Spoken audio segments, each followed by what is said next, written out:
The radio buzzed with urgency, every syllable struggling to break. Through the crackle of static and relentless gunfire, Bravo 6 had gone silent, trapped and surrounded, no sign of the attacker. 8 of the Navy's deadliest SEALs were pinned down inside a narrow mountain ravine, bullets ripping in from 3 sides. Their escape routes were cut off, their snipers taken out, and death was closing in fast. Then, amid the chaos of automatic fire and shouting, something unbelievable happened. A lone rifle shot tore through the night air, flying over 2,000 meters with deadly accuracy. The enemy machine gunner perched on the eastern ridge collapsed instantly, his weapon falling mute. 10 seconds later, another shot rang out, another impossible hit. The trapped SEALs exchanged stunned looks as their radio crackled, back to life with a voice none of them recognized. Shadow 9 here, Overwatch active. Hold tight for extraction window. 12 hours earlier at Forward Operating Base Wolverine, hidden deep in the rugged Afghan mountains, Claire Monroe moved steadily through the armory with the practiced precision of someone who had inventoried every bullet, every rifle and every piece of gear 1,000 times over. At 42 years old, she blended into the background of the younger warriors preparing for deployment. Her left wrist trembled slightly as she adjusted, the advanced medical wrap tightly around it, a magnetic therapy device originally developed for astronauts, now standard issue for chronic nerve injuries. The prescription nerve medication she took that morning cost 10 times, more than standard painkillers, but it was the only thing steady enough to keep her hands firm for the meticulous work of weapons maintenance. Most soldiers barely noticed her presence, just another support staff, member keeping their gear battle ready while they face the real danger. Before I dive further into the story of a woman whose quiet strength spoke louder than words ever could, let me ask you this. Have you ever encountered someone who carried their deepest pain silently, so well that their strength was mistaken for weakness? Someone whose fiercest battles were fought far from any spotlight or medals? If you have, leave a comment below and share what you learned from them. These untold stories of unsung heroes deserve to be heard. And if this story touches your heart, please consider hitting the thanks button to help us bring more powerful narratives like this to light.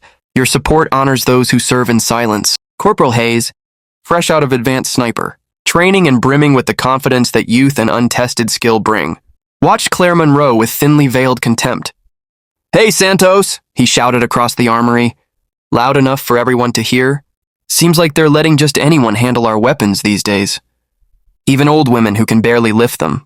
Santos glanced awkwardly between Hayes and Claire, noticing how she didn't react to the jab but simply continued her careful examination of a rifle barrel.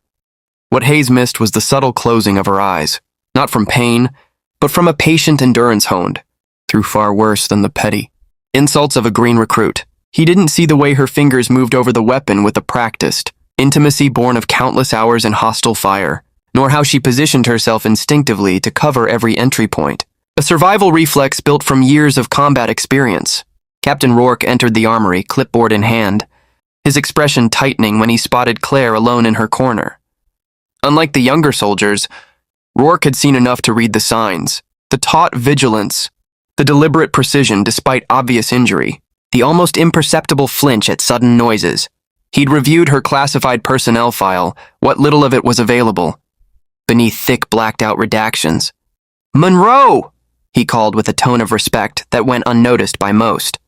"I need you to double-check the scope alignment on the long rifles. Team 7 is deploying tonight."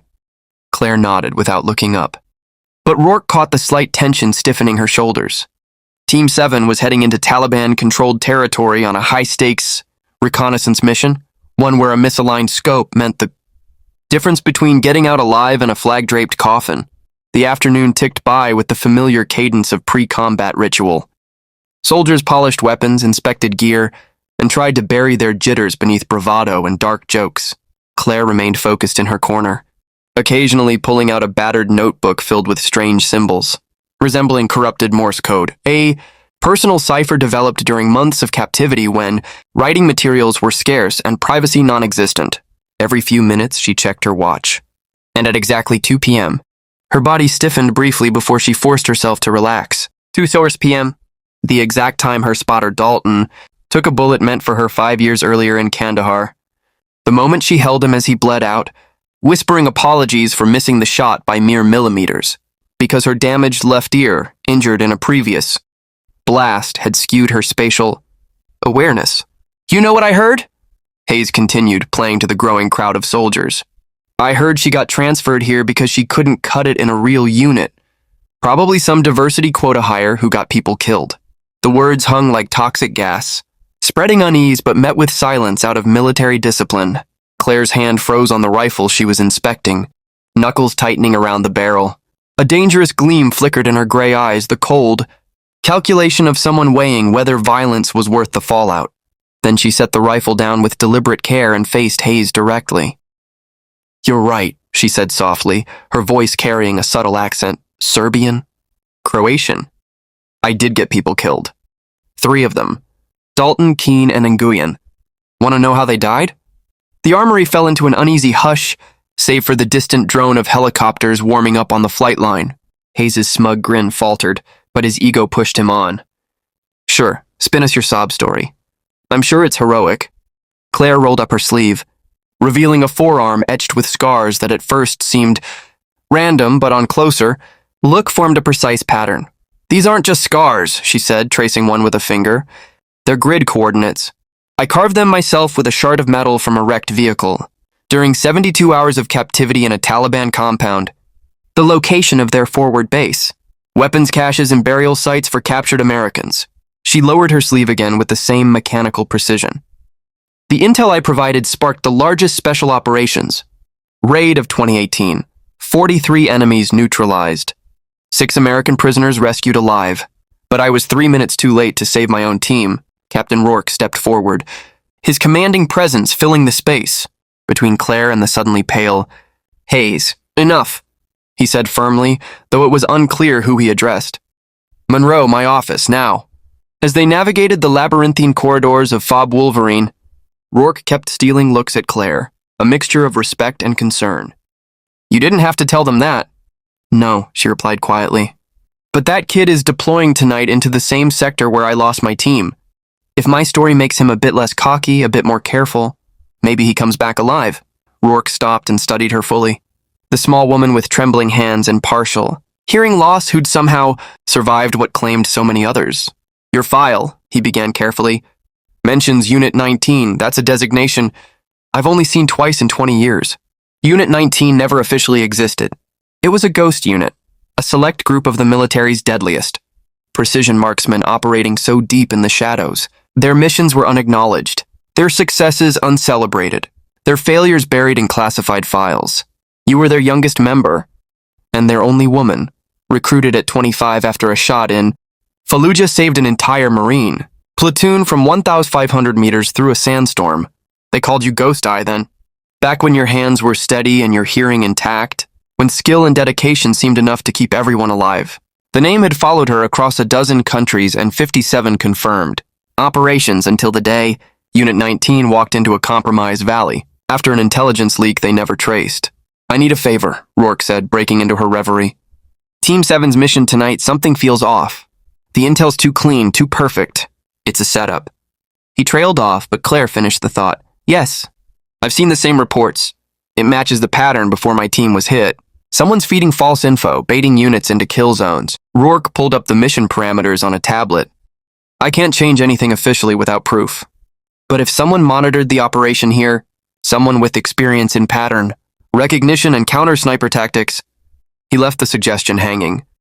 Claire studied the map, her mind racing through distances, angles, and likely enemy positions.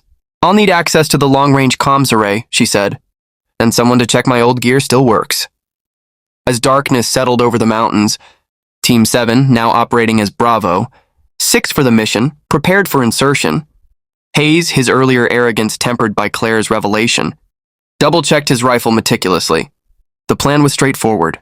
Infiltrate a Taliban command post, gather intel, extract before dawn. The kind of mission Navy SEALs had run countless times in these mountains. But as the helicopters lifted into the night, Claire sat in a shadowed corner of the comms building, surrounded by gear most didn't know existed. She'd pulled a hard case from storage, revealing a Chaytak M200, intervention rifle untouched for 2 years. 3 notches were carved into the stock, one for each teammate she'd lost. The old radio equipment hummed to life as she made adjustments with practiced hands. Her tablet displayed encrypted military-grade software, originally designed for high-frequency trading but repurposed for battlefield signal analysis. The patterns were there if you knew where to look. Subtle anomalies in enemy communications, perfect intel crafted to lure them into a trap. She'd tried to warn Team 7 through official channels, but the mission was already underway. Command wouldn't call it off based on an armory technician's gut feeling. So Claire did what she always did when bureaucracy failed. She improvised, relying on her knowledge of the terrain and her old unit's protocols. At precisely 2:00 a.m., Claire established a covert monitoring hub capable of intercepting and decoding real-time battlefield communications. Her worst suspicions lit up across the screens. Team 7's insertion had played right into enemy hands. The supposed Taliban command post was nothing more than a trap, and Bravo 6 had unwittingly plunged into a meticulously planned ambush. The opposition had thoroughly analyzed American tactics, anticipating exactly how the SEALs would approach their target. More than 20 combatants, armed with belt-fed machine guns and equipped with thermal optics, were arrayed in flawless overlapping fields of fire. Within moments, the team's 2 snipers were neutralized, stripping them of any overwatch or long-distance fire support. Their communications were jammed, escape routes severed, and the ravine they had entered had become a death chamber. Bravo 6, this is Wolverine Base. Do you copy? The radio operator's desperate calls echoed unanswered, amidst the gunfire reverberating through the mountains. Inside the armory, Claire listened intently to fragmented transmissions slipping through the jamming. Despite the tremor that haunted her in quieter moments, her hands remained steady now. She caught Hayes' voice amid the chaos, not brash anymore, but steady and professional, calmly calling out enemy positions. These young SEALs were skilled, but skill alone wasn't enough when outnumbered. 3-1 on enemy-favored terrain. Official backup was too far away, quick reaction forces at least 30 minutes out, and air support grounded due to poor weather. Every passing second was a thread on which an American life hung. Between heartbeats, Claire made her choice. She couldn't save Dalton, Keene, or Nguyen, but she could try to rescue these men, boys really, who'd trusted their lives to corrupted intelligence, manipulated by an enemy playing the long, cruel game. Her Chaytak M200 disassembled and reassembled in her hands, like a familiar companion returned from exile. Every part inspected with the meticulous care, distinguishing survivors from casualties. She loaded match-grade rounds, engineered for extreme range precision, bullets, more costly than most soldiers earned in a day, but ones that flew true even when physics seemed to argue otherwise. The magnetic therapy wrap around her left wrist steadied her support hand, and the medication dulled the nerve damage that sometimes made her fingers feel foreign, detached. The night air hung heavy with moisture as Claire moved through the base like a shadow, her movements betraying none of the turmoil racing through her chest. Over 2 years of self-imposed isolation at FOB, Wolverine had given her intimate knowledge of every blind spot in the security cameras, a knowledge that now served a purpose far beyond avoiding human contact. The weight of the Chaytak on her shoulder was a paradox, both redemption and burden. 18 pounds of engineered precision that could mean the difference between saving 8 lives or confirming her darkest fear, that she was no longer the marksman she once had been. Her left hand quivered slightly as she steadied her grip, but the tremor disappeared the moment she slipped into what her former trainer called the zone, that rare mental state where heartbeat, breathing, and awareness fuse into a single, unwavering focus. The path she chose wasn't marked on any official map. It was a smuggler's trail she had uncovered after meticulous study of the rugged terrain, a route she'd carefully logged in her private notebooks, never meant for anyone else's eyes. Nearly 2 kilometers of brutal ascent, through loose shale and thorny brush that would shred any exposed skin. But it led to a vantage point towering over the valley, where Bravo 6 remained trapped.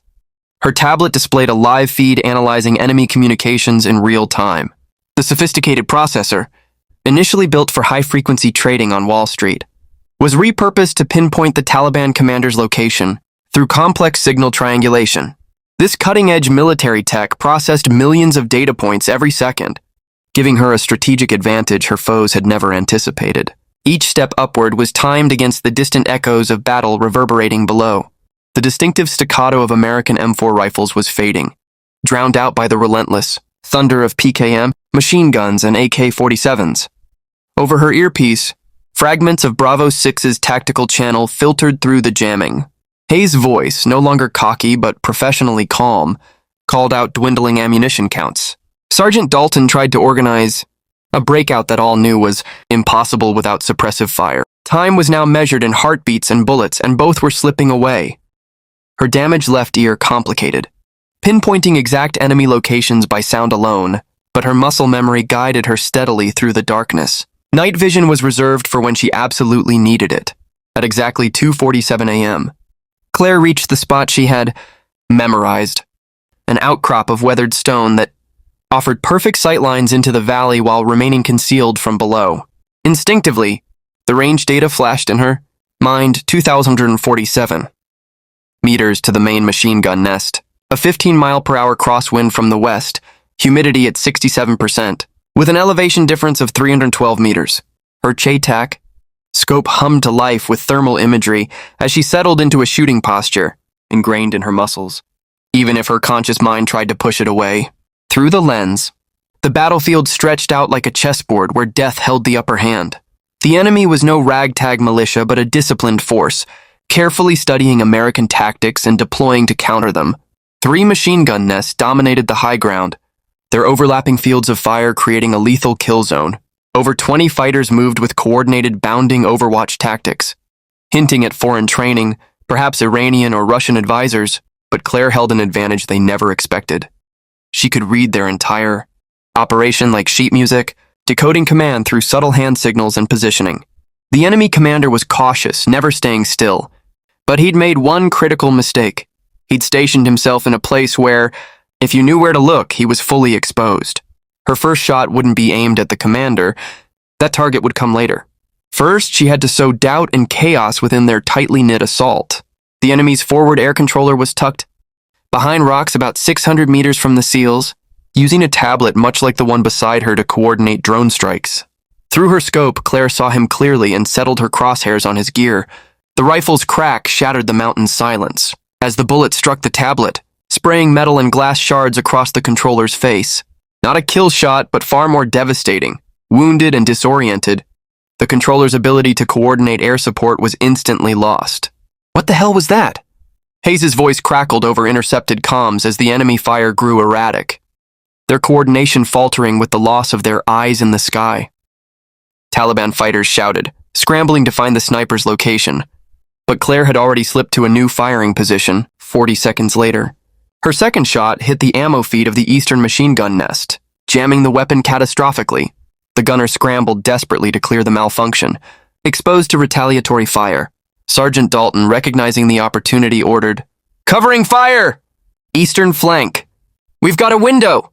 The rhythm of battle shifted as Claire conducted her deadly orchestra with calculated precision. Each shot was chosen not only for immediate tactical effect but also to inflict psychological blows on the enemy. She wounded when killing was easier, disabled weapons when it served better, and varied her target selection to simulate multiple snipers. The Taliban commander, frantic and desperate, made the fatal error of exposing himself while trying to rally his forces. Claire's crosshairs found him as naturally as breathing. The shot was fired before conscious thought could interfere. 2,212 meters through humid, crosswind-swept mountain air.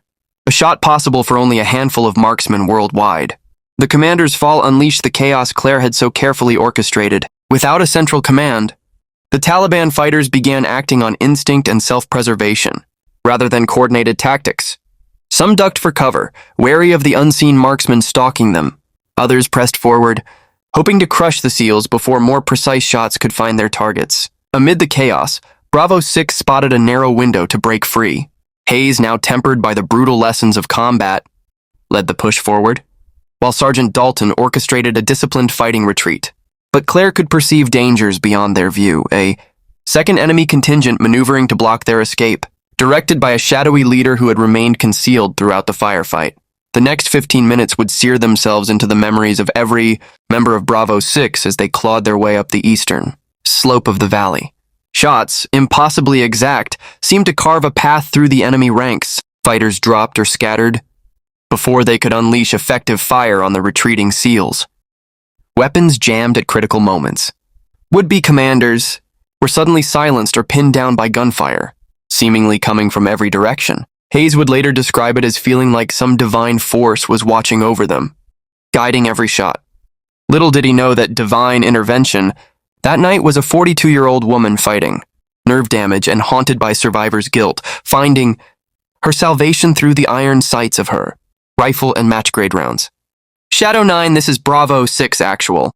Sergeant Dalton's voice cut sharply through an emergency channel Claire had been monitoring. I don't know who you are or where you're shooting from, but we're nearly clear.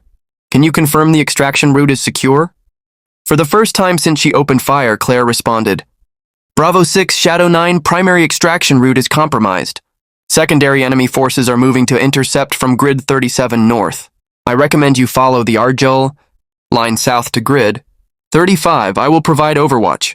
Her tone was steady, professional, giving no indication that she had just fired 18 rounds in 17 minutes, each one finding a precise target at ranges that defied ballistic norms. But even as she directed them toward safety, Claire's tactical mind painted a grim picture. The enemy had dispatched a rapid response team from a nearby village. At least 20 fresh fighters, now systematically combing the high ground, their thermal scopes searching for any heat signature that might betray her position. Her vantage point, perfect for the opening salvo, would become a death trap within minutes. She could pull back now, melt into the darkness, and leave Bravo 6 to finish the final leg of their escape alone. 5 years ago, Unit 19's doctrine would have demanded exactly that. Preserve the sniper for future missions. But 5 years ago, she had followed orders and watched her team perish. Bravo 6, Shadow 9, she transmitted again, her decision settling like a weight lifted. Enemy quick reaction force is closing in on my position. I'm going to give them something to chase. You'll have clear passage to extraction in approximately 5 minutes. Dalton's reply was immediate. Negative, Shadow 9. We don't leave anyone behind. Send your coordinates and we'll... She cut him off with a bitter chuckle that never made it over the radio. You have 8 minutes to reach a minimum safe distance after that. Things are about to get loud. Shadow 9 out. She cut the radio feed before any further debate could arise, then began the careful dance of revealing herself just enough to lure the enemy, while staying hidden enough to survive the next phase. The Chaitak barked 3 times in rapid succession. Each muzzle flashed a calculated signal to the hunters closing in. Through her scope, Claire watched their movements tighten, excitement surging through their ranks, as they believed they had trapped the sniper, responsible for dismantling their ambush. What they didn't realize was that Claire had spent 2 years committing every path, cavern and escape route in these rugged mountains to memory. She had traversed them by day and by night, encoded their secrets in her private cipher, preparing for a day she never wished to face. As the lead enemy fighters crested the ridge just 200 meters away, Claire was already slipping away, leaving behind the Chaitak, marked with 3 notches, a warrior's silent farewell to the rifle that had fulfilled its last mission. What followed was a lethal game of pursuit through the jagged Afghan peaks. Claire led the Taliban force on a twisting chase, steering them steadily away from Bravo 6's extraction corridor. She rigged her trail with improvised traps designed not to kill but to wound and delay, forcing the enemy to grapple with casualties and slow their advance. Using the unforgiving terrain as her ally, she guided them into narrow canyons and unstable scree slopes, where their numbers became liabilities. Despite the limits imposed by her impaired hearing and shaking hands, she compensated with heightened alertness and innovative tactics that would have astonished her former trainers at Fort Benning. By 04 Aero hours, Bravo 6 had reached the extraction zone and lifted, off aboard a Blackhawk, all alive, though none unscarred. Hayes sat in the cargo hold, his adrenaline still raw, struggling to absorb what had unfolded. Who was Shadow 9? He shouted over the thrum of the rotors. Sergeant Dalton gazed out at the dark, rugged landscape, his face grim. I don't know, son. But whoever they were, they just bought us hours with their life. The radio crackled, cutting through the tension in the command post. Sergeant, I'm picking up something unusual, came the voice of the communications operator. Old-school Morse code, broadcasting on a long-forgotten emergency channel. The pattern repeats 3 times, then stops. It spells out UNIT19LIVESON. 72 hours later, a recovery team reached the location of Claire's final stand. What they uncovered would become the stuff of legend among special operations communities, whispered quietly in briefing rooms and strategy sessions worldwide. Scattered across a rugged 300-meter stretch were 11 enemy casualties, arranged with deadly intent to establish overlapping fields of fire. Spent casings littered the ground, evidence of numerous firearms. Claire had not simply fought. She had turned the weapons of her foes against them, scavenging rifles and pistols from fallen adversaries and using them to hold back overwhelming numbers. Blood trails indicated she had been wounded, yet she pressed on, moving and fighting far beyond what anyone thought humanly possible. Investigators recovered torn fragments of gear and shredded clothing, painting the picture of a desperate, relentless battle fought on foot across unforgiving terrain. The Chaytak M200 lay where she had first taken her position, its scope still meticulously zeroed, a silent testament to the marksman's deadly precision. Nearby, a single sheet of paper weighed down by a stone was discovered, covered in the cryptic coded script that had become Claire Monroe's trademark. It baffled analysts for weeks. When codebreakers finally deciphered the message, it revealed detailed intel. Taliban strongholds, supply lines, and the names of informants who had been feeding false intelligence to coalition forces. At the bottom, clear and stark in plain English, 4 words stood out. Accounts balanced, ghost out. Captain Rourke stood alone in the silent armory where Claire Monroe had spent countless hours meticulously caring for weapons meant for soldiers who never learned her story. In his hands was a small box containing the few personal items she had left behind. Faded photographs of 3 fallen teammates, Dalton, Keene, and Nguyen, a battered unit patch from a covert group that officially didn't exist, and several notebooks filled with detailed observations destined to transform sniper training doctrine. Corporal Hayes appeared at the doorway, no longer the brash young operator who had once mocked the quiet woman with trembling hands. The intelligence she compiled, it's solid. Every source, every position confirmed. She mapped the entire enemy network right here in this armory. Rourke gave a slow nod. She never stopped being an operator. She just found a new battlefield. The official records would mark Claire Monroe as missing in action, a second time in a career that lived largely in classified files, blacked out pages, and sealed documents. Yet, among the Taliban fighters in those rugged Afghan mountains, whispers began to circulate, tales of a ghost. Snipers striking from impossible distances, a shadow who turned their own tactics against them, protecting American forces with seemingly supernatural precision. They called her the Mountain Djinn, a spirit of retribution, haunting anyone who dared set ambushes on coalition patrols. With every retelling, the legend grew, becoming myth, warning, and most importantly, the psychological weapon Claire had intended it to be. Fear born from the unknown, a protector unseen but deeply felt. 3 months after Claire's disappearance, FOB Wolverine received a cutting-edge, long-range communications system capable of intercepting and analyzing enemy signals with unprecedented precision.